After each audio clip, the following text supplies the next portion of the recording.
Amy, let me tell you about a magical place that is so exactly designed to be enclosed space, year-round fun for the whole family that I bet you already know what I'm going to say before I even say the name. Let's say it together on 3. 1, 2, 3. Great Wolf Lodge. You got it, Amy. My kids loved Great Wolf Lodge when we went. You probably already know that it has a huge indoor water park with a wave pool, lazy river, a bunch of massive water slides. But then your pack can hit the other attractions because, wait, there's more. Great Wolf Lodge has adventure-packed attractions like Magi Quest, a live-action game kids can play throughout the lodge, plus the Northern Lights Arcade. Spent some quality time there, so your kid who loves the lazy river and your kid who loves fantasy games will both have a great time. Great Wolf Lodge also offers great dining options and complimentary daily events like nightly dance parties, all under one roof. Unpack the car once and you're settled in to have fun. And with 22 lodges across the country, you're always a short drive away from adventure. We've both had such great times at Great Wolf Lodge, so bring your pack together at a lodge near you. Learn more at greatwolf.com and strengthen the pack. Come on, I got some frameworks for you. What fresh hell? Laughing in the face of motherhood. A lot of people are irritated and annoyed by their in-laws. With Margaret Abels and Amy Wilson. COVID toes means your feet will remain tiny forever. A podcast that solves today's parenting dilemmas so you don't have to. What about yourself? Yes.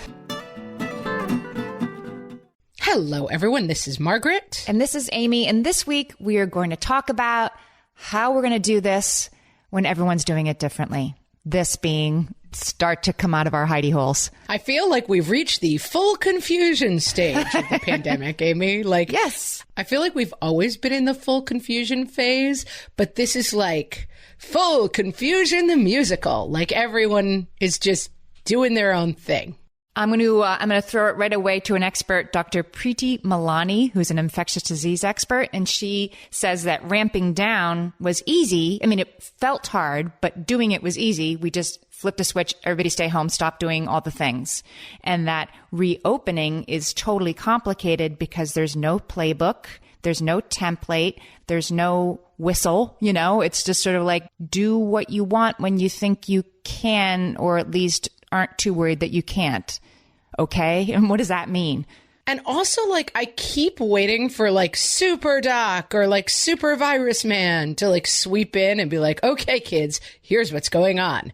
And it just feels like instead it is this giant patchwork of information that is very hard to discern for anybody. And I guess it's because the virus is new enough that nobody has the information. But, like, it's just a morass of confusion. It's the unknown unknowns, right? Like there are the known unknowns, the things we're not sure about the disease, like how long are antibodies going to be good? And then there are unknowns like, oh, we don't even realize that COVID toes means your feet will remain tiny forever or whatever. We don't know. Right. And also, like, how contagious is this disease exactly? What role do masks play in preventing the spread? How sick do you get depending on your age? Are kids safe from it or not? Like, it just feels like really we just don't have any information. We have some information, but it feels like we've kind of been waving around with the information. And then there's been like, oh no, everyone get inside. It's the most contagious thing ever. And it also affects children in this way. And there's like, well, maybe not. It doesn't seem to be. I find it very confusing. And I read a ton about it. It's not from not trying. No, I mean, I think you and I are particularly informed. So for those of you who are new-ish listeners, Margaret and I are both sort of New York City local residents. And where we were, it's very real. It's very serious. I know a lot of people who have lost loved ones to it. And I know very closely that there is a wide spread between, you know, dying of COVID and it being like a common cold. Like, not really. I can say that you can have a mild case of COVID and it can last for a long time. So what it means is a gray area, but to us and our families, at least, it's not hypothetical, but I think people living in other parts of the country and in other countries who might be listening to this, it is hypothetical. It hasn't really hit where you are, and maybe it will and maybe it won't. And I think the people who are in the bubble like us where things are bad are like, how can you think it's not bad? Like, you wait, you'll see. I mean, we hope that it doesn't come to them, and it might not. And you're not a bad person for thinking this seems pretty hypothetical. This seems like overreach if you are somewhere where that's your experience. And for sure, the devastation where we live seems in line, at least as a order of sacrifice, to the economic impact, right? That like, right. Yes, we see our businesses shutting down, but we also know friends who have had it, know friends who have died from it, know friends whose parents have died from it. Whereas like my in-laws live in a county where in the entire course of the outbreak, there have been 20 cases. One person has died from it, and they're in a county of tens of thousands of people. So for them, I think very understandable. I don't mean my in-laws. I mean everyone in that area.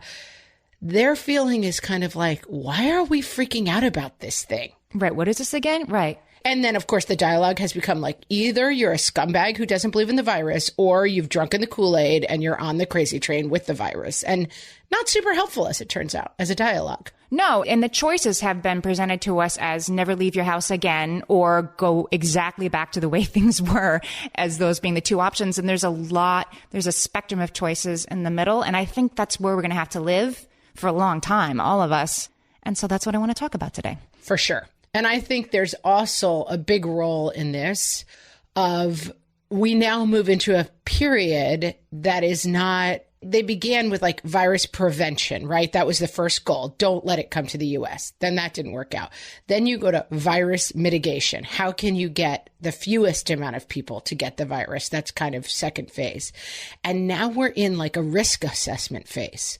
How much, I have a friend who's a nurse in the city dealing with this all day, every day at a major New York City hospital. And she wears full hazmat gear all day. And then at night, walking through Central Park on the way back to her apartment, she doesn't wear a mask and she stays more than 12 feet away from anyone she comes in contact with. But she's had people yell at her in Manhattan in Central Park for not wearing a mask. And she's kind of like, I need 20 minutes of my day where I don't have a mask on my face, where I'm not in my apartment. So I'm walking home without a mask.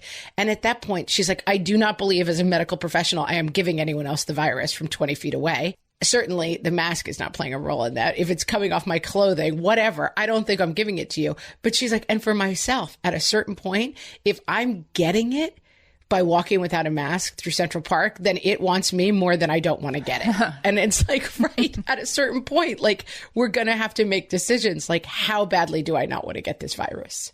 I mean, in many cases, you and I would say, just keep your eyes on your own paper, as the nuns used to say to me in Catholic school. Like, don't worry about what other people are doing. You know, it's the way you're doing things. But of course, this is different. It's like that little meme video, you know, that little girl in the backseat who's like, worry about yourself. Yeah. Worry about yourself. Yes. Worry about yourself. Yes. That's right. Normally, that's where we come out on this, worry about yourself. Right. But in this case, right, other people's risk calculations affect your own risk calculations. And so, you know, yeah, I don't think it's good to spend too much energy being the mask police. But on the other hand, it does make your safety a little less safe for each person who experiments with their own safety in your presence. Like, it's so complicated. And yet we have to decide, like, is it time to go visit the grandparents yet or not? I want to talk about today that. And I do think within that category, risk assessment is a great way to think about that, because you are putting together a variety of factors.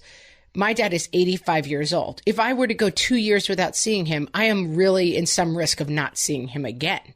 Therefore, is the risk of possibly giving him the virus, where does it fall? Like, you're actually making risk calculations, and I feel like it gives you more of a sense of control. Yes. Well, I have a bunch of different sort of formulas to consider as you're making these decisions, because there's a lot of good approaches. We need like a risk assessment calculator, like put in the age of the person, put in their likelihood of dying, and then put in the likelihood of not seeing them again. Like, you need an algorithm, basically. Yes. And there are a bunch of good ones. And one of the ones I kept seeing in my feed that we're going to talk about today is Emily Oster is an economist, and she's a parent, and she wrote a book called Crib Sheet.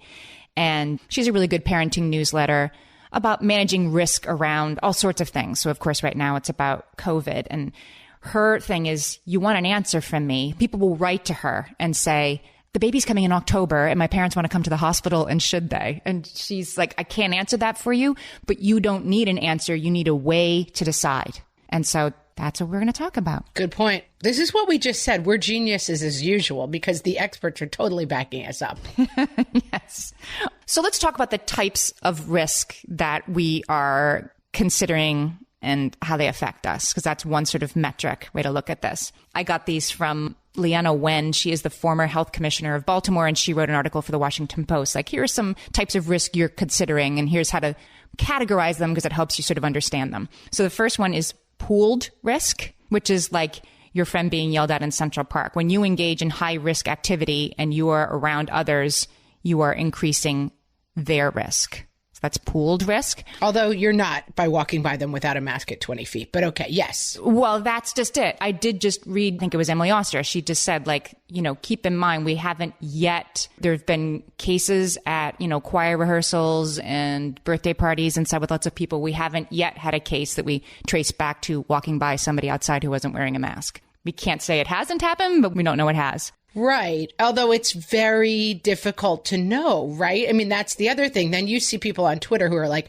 I've been fully quarantined for 3 months and I got it. And you're like, wait, what does that mean? But it's also anecdotal evidence. It may not be very good. Like, it's just very hard. That's the X factor. Did the Domino's pizza guy come at some point? Because then, the vacuum sealed jar was opened. Yeah. Did you see? This is just a sidebar that is worth mentioning because it's so funny. Did you hear that Chuck E. Cheese, they were putting nobody's going to Chuck E. Cheese, right? I mean, if you're going to Chuck E. Cheese, I almost have to take my hat off to you at this point. But yes. I have an easy answer. If you're wondering if you should go to Chuck E. Cheese, I'm pretty sure about the answer. We've all been looking for an excuse not to go to Chuck E. Cheese for years, and we haven't. If you're still going, I don't know what's happening with you. So, of course, no Chuck E. Cheeses are open, and they're like, they need to make a dime too. So they were putting Chuck E. Cheese pizza up on Grubhub and DoorDash and all these apps, and nobody was buying it. Right. So they renamed themselves in some areas Pasquale's Pizza.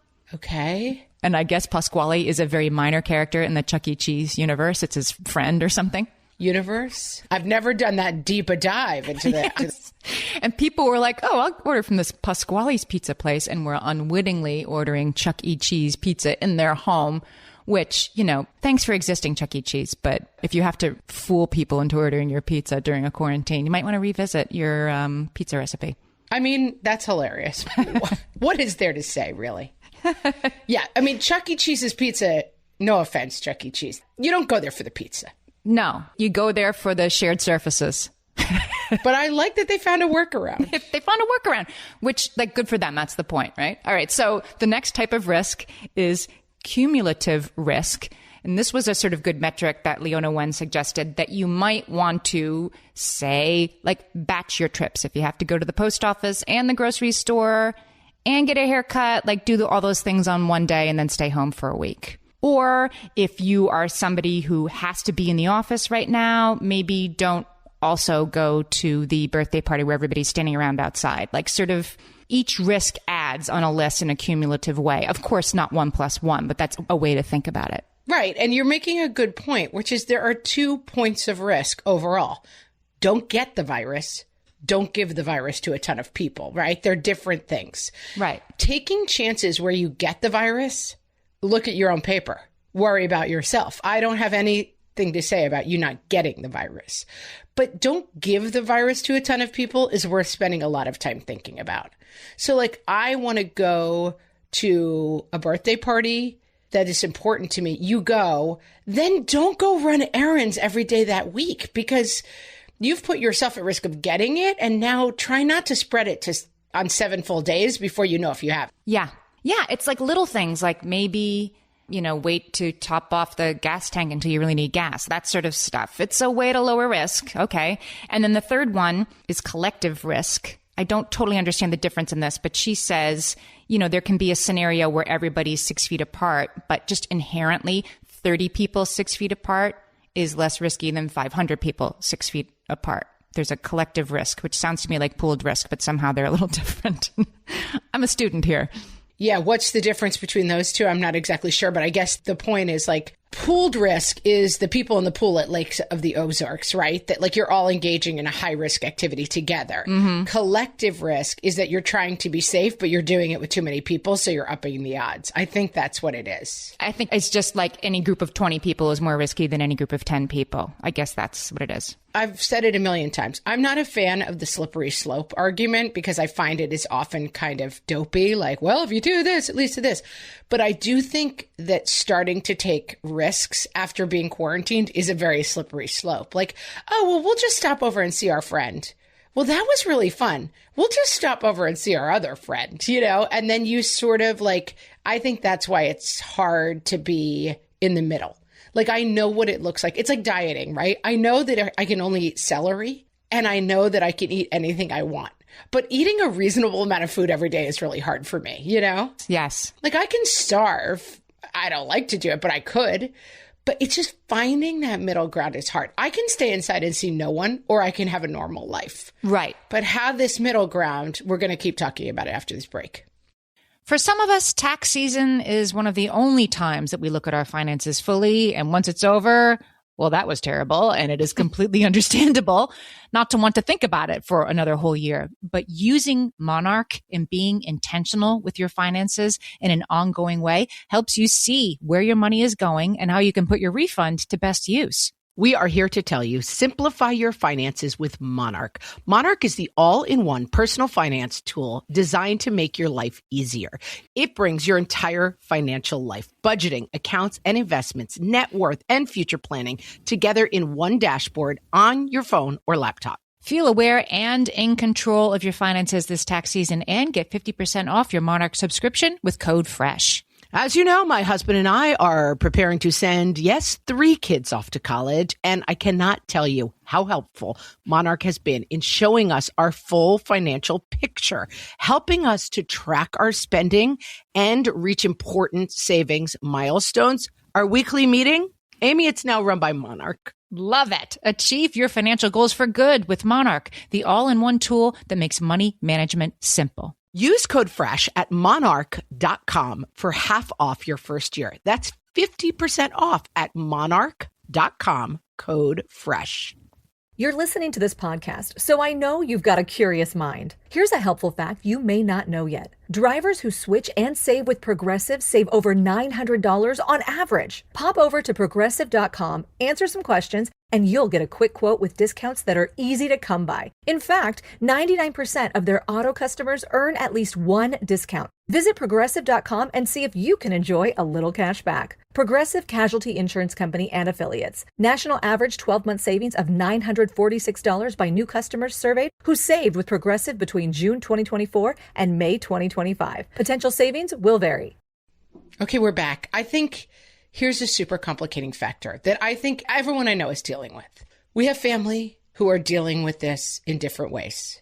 Someone said to me, every couple has a epidemiologist and a virus denier, basically. Like one person is ready to somebody put on Twitter the other day, I need to know what's going on with the couples where one person is wearing a mask and the other isn't. And it's like, right, how do you deal with this when people close to you are not seeing it the same way you are? Complicated. Carolyn Hacks, you know, she's the advice columnist for the Washington Post. Great advice columnist. Never heard of her, but I like advice columns. I saved this. I'll put the link to this column in the show notes for this episode. You can click or tap wherever you're listening right now or go to whatfreshhellpodcast.com. So anyway, the question of Carolyn Hacks was a woman whose in-laws really miss the grandkids, right? We're really like laying the guilt on like, oh, come on. You know, it's fine. It's been so long. We really want to see them. But this mother felt like that her in-laws were not taking proper precautions in their everyday lives. And she couldn't control that. I mean, she could post some stuff on Facebook, but they're adults. But she didn't want to bring the kids over yet. She just didn't feel safe about doing that. And her in-laws were perceiving this as a very personal rejection. And what'd she do? Okay. Every single person in the country is nodding their heads right now. Right. Everybody has a sharpened pencil out. Because this is playing out everywhere, right? And I'm going to gently say that there are some political fault lines that have been drawn here too that I think makes it even more complicated, that there is somewhat of a feeling that like people on different political sides of the divide have different feelings about the virus. And so it's landmine-orama around this. Yes. And I think the issue of grandparents wanting to see the grandkids, this is where risk assessment starts to come in, right? So if you have grandparents who are, let's say, 65 years old, and they have to take 2 planes to come see you, and they have not been social distancing at all, and you have been completely in quarantine, there's a ton of factors there to consider, right? 65 is not a great age to get the virus, and they've got probably 20 good years left in them, minimally, hopefully. They're taking 2 different planes. So there's a lot of risk factors in that trip, right? They're then going to land. They can't quarantine before seeing you realistically. So now they're coming straight into your house from the airport. There's like a lot of points of risk in that formula. Right. But some people would say, well, if they get the kids sick, then that's less risky than kids who haven't been quarantining, visiting grandparents who have. I think that's pretty fair. I've been thinking about this a lot. And what I think is that people are allowed to assess their own risk for themselves. Right. And their kids. So if grandparents say, and especially, I mean, I'll speak for my own dad, who's 85 years old. He's sort of like, I don't want to go 2 years without seeing anybody. And if that involves some risk of getting the virus, I've had a good run. And I'd rather be together with people. We'll take all the reasonable precautions that we can. But I'm going to kind of take my chances because I don't want to shut down my life for a long period of time at 85 because I don't have a lot of time left maybe. And because this is a risk I have decided I want to take. I feel that that is a completely respectable point of view and it's fine. If you want to take that risk on for yourself. And then as part of that, he understands I will in this period of risk stay home and not possibly give it to 100 other people. Right. Now, if that person is coming into your house to give you and your minor children coronavirus, that's a different calculation. But within that calculation is the fact that you are probably at less risk. This is where it's a little bit of a question mark. Are you at less risk of getting super sick? Don't know. Well, can I tell you what Carolyn Hack said? 'Cause I thought this was a good thing to remember. She said that this mom who doesn't want the in-laws to come over for dinner because they haven't been quarantining and they really have, she said, you're avoiding contagion for your own family. You're not avoiding your in-laws. If they choose to take offense and make it about them, then that is their decision. But if the only way to not offend them is to resume having dinner with them every week, then you have a choice. You can risk contagion or you can risk unintentionally offending them. Those are your 2 choices. And as we always say on the podcast, this goes across all sorts of things. You can always risk, if your in-laws want you to spend every holiday with them, but you want to spend some holidays with your parents, and your in-laws are going to be offended that you are snubbing them on holidays, too bad, so sad at a certain point. I mean, it is your choice to make the choices that are right for your family, and it is other people's rights to be offended by those choices. And you can't make those, you can't square that circle, right? You can't make that turn out great for everybody. Right. And I think if you're on the other side, if you're somebody who has taken advantage of a little more freedom and you have a loved one or a sister or the cousins who are still taking it much more seriously, it's definitely not your job to convince them that they're overdoing it, that they're being worrywarts, that they shouldn't be taking the precautions that they're taking. And I will also lay in people's path the challenge that a lot of people are irritated and annoyed by their in-laws. And just check yourself. Are you using these same rules equally for all people? You know what I mean? Yeah. Are you using this as any kind of excuse to rub your hands together and be like, we don't have to see our in-laws for a year? I think that is worth examining. And I think, what do we always say? Work from your point of maximum generosity. Is it possible that you could offer your in-laws, we can hang out in the yard in chairs that are 6 feet apart outside on a sunny day? That seems pretty reasonable to me at this point. Your in-laws should be allowed to take their own risk, but I agree that you never have to risk contagion to your own family. That is an absolute acceptable boundary. Just make sure that you're kind of using the same rules for both people. And I think it is complicated. We're able to see my dad because of the structure of where we live, because we're able to do it more safely. You're able to drive there. We're able to drive there. Uh-huh. It's a lot harder to see my in-laws. They have to take 2 planes and it's more complicated.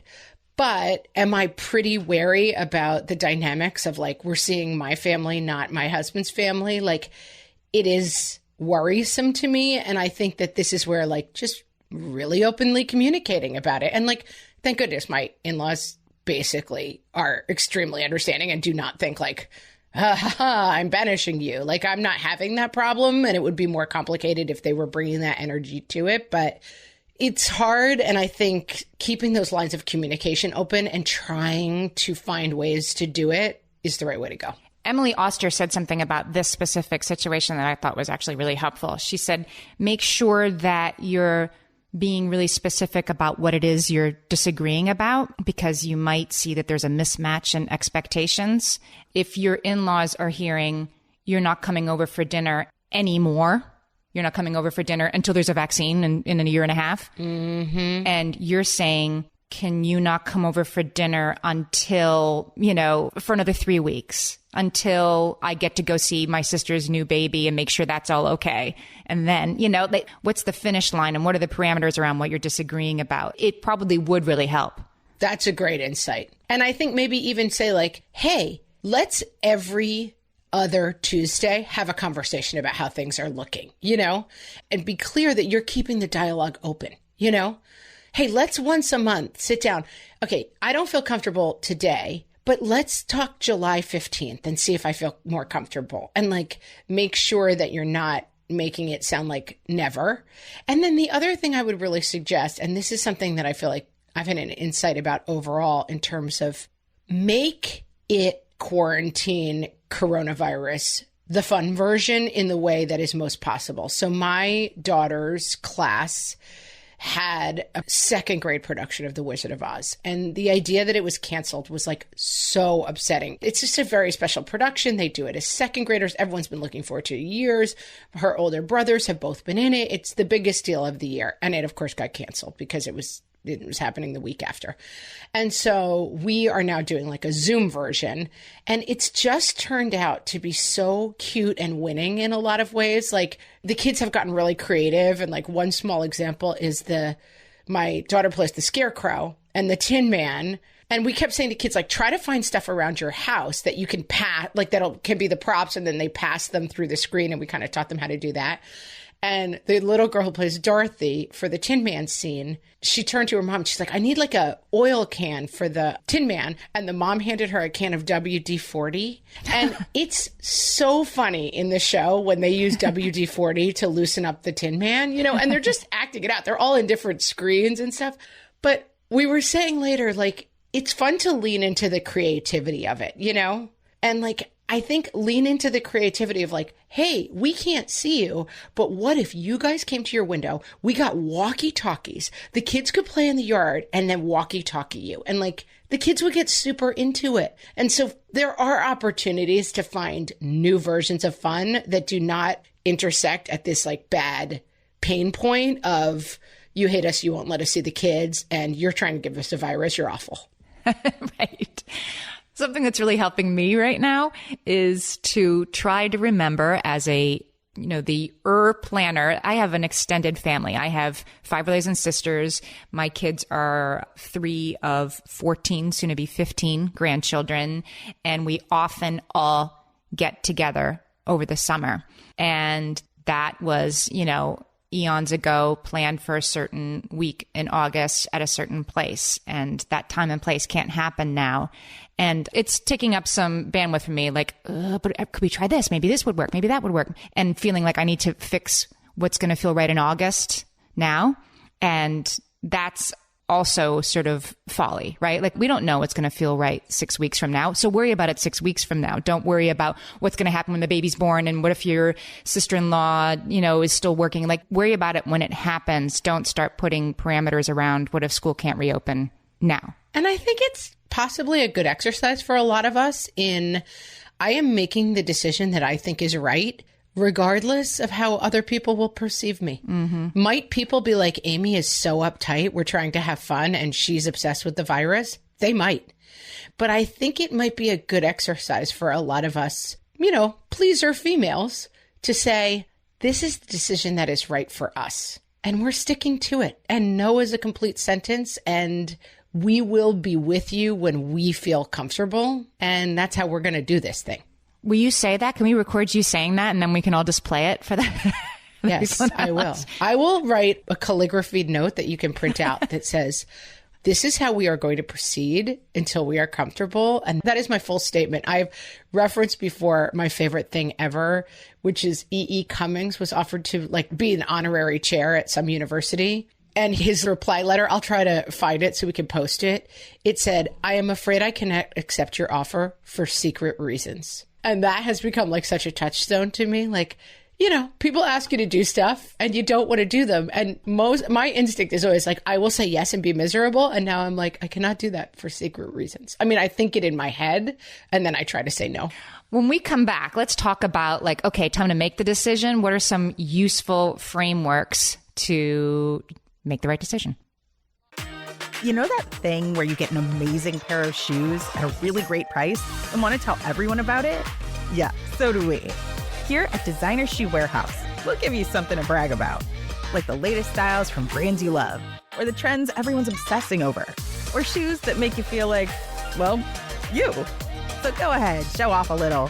Find shoes that get you at prices that get your budget. Head to your DSW store or DSW.com today. DSW, let us surprise you. Amy, when I'm having a good hair day, it usually makes my whole day better. And that's why on every day, I'm taking Nutrafol. Nutrafol is the #1 dermatologist-recommended hair growth supplement brand.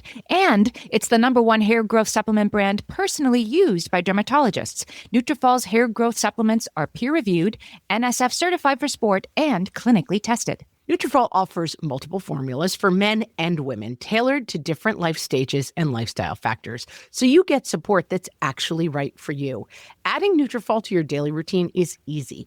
Order online, no prescription needed, with automated deliveries and free shipping to keep you on track. Let your hair be one less thing to worry about. See visibly thicker, stronger, faster-growing hair in 3 to 6 months with Nutrafol. For a limited time, Nutrafol is offering our listeners $10 off your first month subscription and free shipping when you visit Nutrafol.com and enter promo code LAUGHING.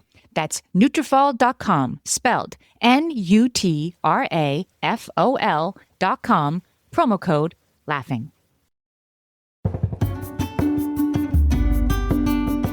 And now, summer rules last year versus summer rules this year. From the What Fresh Hell podcast. Last summer. Honey, have you seen the kids?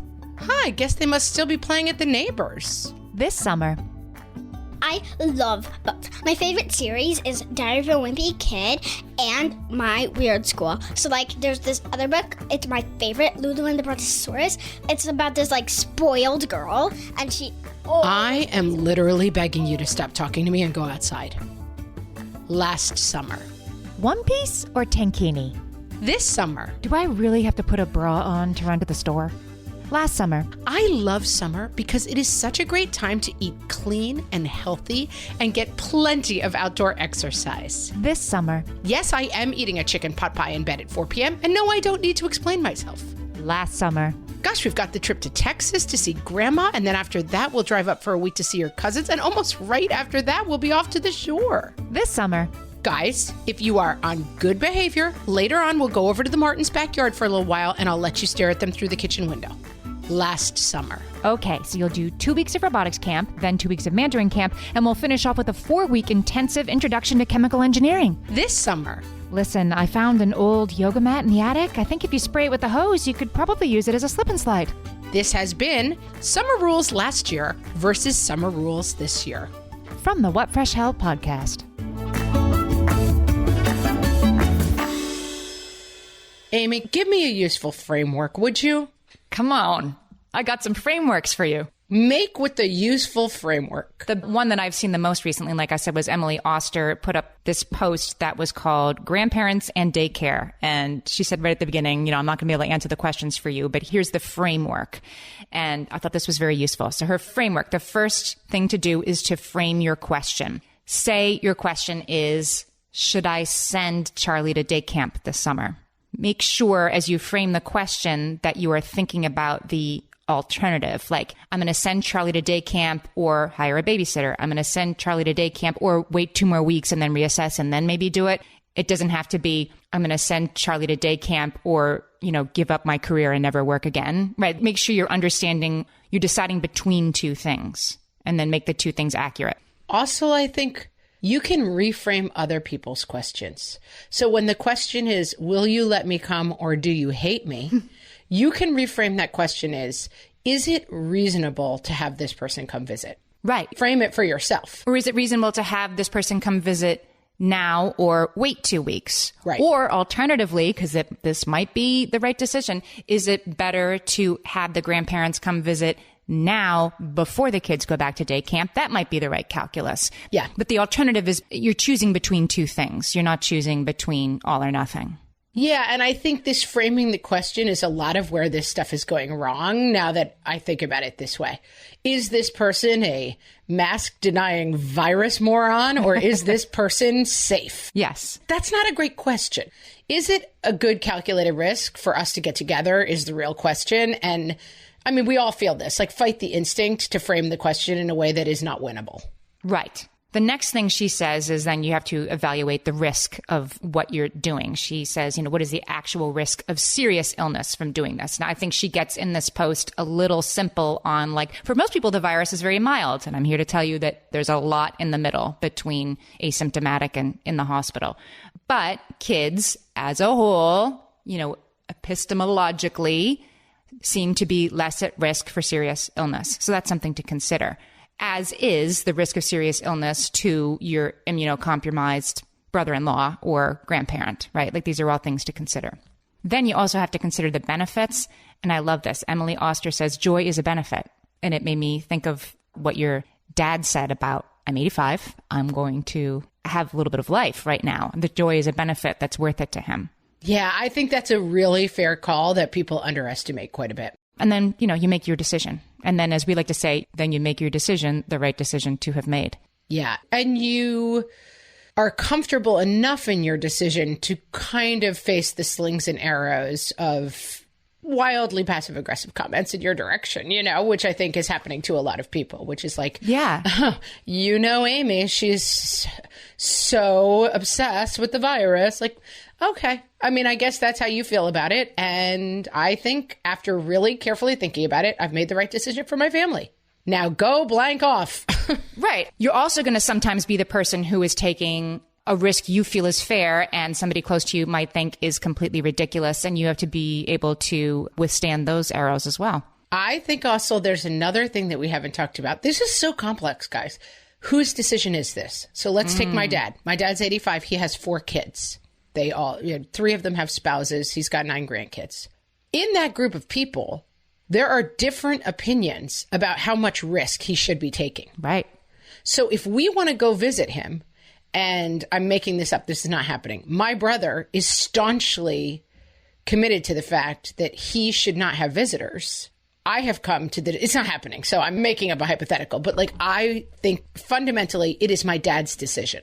But I also maybe have to weigh in the fact that if I accidentally give my dad coronavirus, my brother may never speak to me again. There's a lot that goes into this. It's not straight lines. Mm-hmm. But I think keeping the lines of communication open and saying, this is the problem. We're terrible as humans at risk assessment, right? You can read a million stories about how people misassess risk in their lives. And we don't even have enough information to assess the risk. And so on the one hand, you don't want to be a person who gives coronavirus to 100 other people, 1,000 other people, but we are kind of collectively agreeing that we are at the end of the phase where we will just stay inside with the doors shut for 3 years. So now what? Right. We can't get to zero risk, right? That's not possible for a long time to come. So we have to mitigate the risk, not wait until there isn't any risk. Yeah. And then I think letting people, the only place where we're saying stay out of other people's way is let people make your risk assessments for yourself and let other people make their risk assessments for themselves. Leanna Wen, who I talked about before, she has some harm reduction strategies she talks about because she's sort of saying you have to mitigate the risk. You can't wait for it to be gone. and you can't stay inside forever. So here's how you can mitigate your risk. And she has 3 variables. And these are obvious, but it's a really good way to sort of get your hands around the problem. And here's how I'm going to address it in this particular question that I have. So the 3 variables are proximity, activity, and time. And she said you can decrease your risk by modifying those variables. So she used the example of like, I really want to see my friends we haven't seen in a while. Okay, do it outside, bring your own cups, and don't stay very long, right? And don't bring the other friends also. Those are all, you're working with the dials there and mitigating your risk with each of those variables. Does that make sense? This is such a great way to think about it. And this is worth doing some research. And Amy's done some of it, so come to the website too. But this is a great way to think about it. It's like, what do they say? If then, if I want to see my dad, then we should do it outside. Like, it's not just a question of like 2 doors. Do I risk killing my dad or do I never see him again? Like, let's put some mitigation in here and see if we can figure it out. So I'm not going to get on a plane to go see my dad, but if we can drive there and be extremely careful at stops and not be around other people and just drive there, and then we can take the chance at that point, but we're mitigating it to a certain degree. And then this thing of like, yes, can you get together with people outdoors? One of the things we're talking about a lot for the summer is like quarantining. Like, okay, let's figure out the 3 or 4 families that we're going to be together with. Right. I think that's a good strategy. It's complicated because you have to have some sort of agreement of like, this is the level of risk we're all engaging in when we're not together, right? We're only going to the grocery store. We're only going to these same 3 places that we all go. And it's sort of the honor code, but joy is a benefit. Yeah. So here's something I'm dealing with right now. My daughter has a ceiling fan with a light that's in it, and the light is coming on in the middle of the night sometimes. I'm not sure why. I cannot wait to hear how this relates to coronavirus. Well, I really need to have an electrician come over and fix the fan because I've looked it up. I looked up the style of the fan. Yeah, you kind of need an electrician to reset. She has a remote she doesn't even use. And so turn off the remote, cut off that whatever doohickey. I'm not an electrician. And then it'll stop doing that. But I have to have an electrician come into my house. And I've been putting it off because of the risk to my household and nameless electrician by bringing somebody into my house to fix something that can kind of wait. Except now it's happening like 3-4 times a night. And she's like, Mom, can you please get this light in my room fixed? So I think it's time to have an electrician come over to fix the fan in her room. But, these are the things you can kind of overthink, except in this situation, maybe not. There's another, Vox put out a very good sort of image. Like, if you're going to take risks, here's what you need to consider. And at home, their number 1 tip for at home was like, don't let people in your house who don't live there. That's the number 1 way to keep your home a safe space. But I mean, we're not on the prairie, Amy. I mean, we're 4 months into this. Someone's got to fix my washing machine. Can't we just leave the house while they're there? Can't you just wear a mask at night? And then come back after they leave? Well, you can. That's a risk that's probably worth taking. We did have a leak a month ago. Like, the kids' bathroom was leaking, like, through the floor. Like, a plumber came in. Like, there's need to do and wait to do. And I guess I'm moving from the need to do into the like, okay, I don't have to wait any longer to do this nice to do thing. But yeah, that's how I'm coming out of my hidey hole. That's what I'm working on right now. I think when you think about mitigation, it's just, there's a very human instinct to personify. What's the word where you give like human traits to something inanimate? It's like anthropomorphize. Anthropomorphize, yeah. The virus. Like, it's going to hang out. It's going to jump on that guy after we leave. It's like, you have to, I think it is important when you're doing the mitigation to be like, let me think through all the steps. I do think like, oh my gosh, I need to get my house clean and my house. Yes, I think of it from the housekeeper's point of view. Like, is it worth asking her to take the risk to be hanging around your family all the time? I would skip it. But I think the idea of like, how is the virus getting on my friend walking through a park 20 feet away from people in a breezy park? I don't think it is. Mm-hmm. I don't know, but I think we have to start just really thinking through the like points of danger and realizing that sometimes they're never zero. Could it happen? Anything could happen. Yeah, we have to make realistic choices, right? Yeah. We've come to the point where we can't just stay inside 100% of the time for the next 3 years. That's not feasible either. So we have to make choices around this. We are forced to do this in this moment.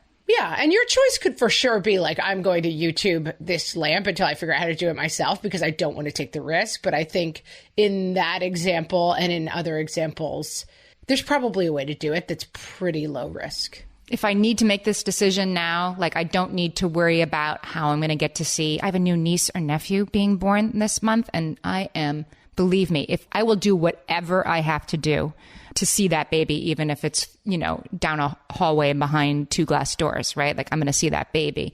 Yeah. And like, not for nothing. It's summer right now. Like, we don't know if this is still going to be around in the fall. It's a lot easier to stand outside someone's window and look at a baby in August than it is in January. That's true. So hopefully by January, someone will. My son at night, he's very anxious. And at night, he's like, Mom, who's working on it? Who's working on it? And I'm like, okay, Bill Gates is working on it. He's rich and smart. Okay, let Google scientists. And I'm like, these are who's working on it. But that metaphor, it like stays with me. Like, who's working on this? Someone please figure this out. Somebody do something. Get on it, guys. We have to go back inside by October the latest. Someone help us out here. You know what I'm going to say for this week? I'm going to say solving it. Solving it A little bit at a time. Because these are very personal decisions. Yeah, I mean, we're not going to solve this, but you guys, we're going to have to figure out what's next, and we're going to have to be smart. Wicked smart? We're going to be wicked smart, and we're going to have to take some chances, and we're going to have to stand our ground sometimes, men and ladies. We want to hear how this is playing out where you are, and there's a bunch of ways you can tell us. You can come to our Facebook page and our Facebook group at What Fresh Hellcast. There is always a lively discussion happening there. Always lively. We're also on Twitter at WH Podcast. Amy likes to post helpful articles there. Yes, I will post links to all the studies and stuff we've talked about today. And you can also find those on our website at whatfreshhellpodcast.com. And if you're enjoying our videos, and let's be honest, you're going to want to come find us on YouTube and wait for it, guys, TikTok. That's right. I said TikTok. My kids are so embarrassed, Amy, that we started a TikTok. They keep yelling at me about it. They're like really embarrassed that I'm going to like start dancing on there and one of their friends is going to find it and they're going to have to like drop out of school and move to a monastery. Well, they might. That's a risk that they should consider. Yeah, they're not considering it. They're like, Mom, I'm getting a lot of this. Mom, like you cannot be on TikTok. But we are on TikTok. So guys, come check it out. It's your choice. It's your choice. You decide for yourself if you're on TikTok. Yeah. Don't tag my kids. They don't have TikTok, so they'll never know what we're up to there. Perfect. That sounds good. And guys, be safe as you start peeping out of your hidey holes. We'll talk to you next week. Talk to you next week. Goodbye.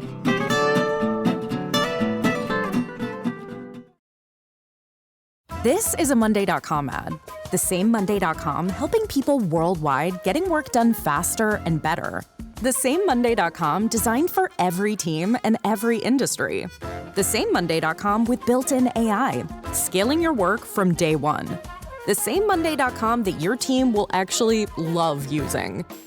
The same Monday.com with an easy and intuitive setup. Go to Monday.com and try it for free. Yes, the same Monday.com.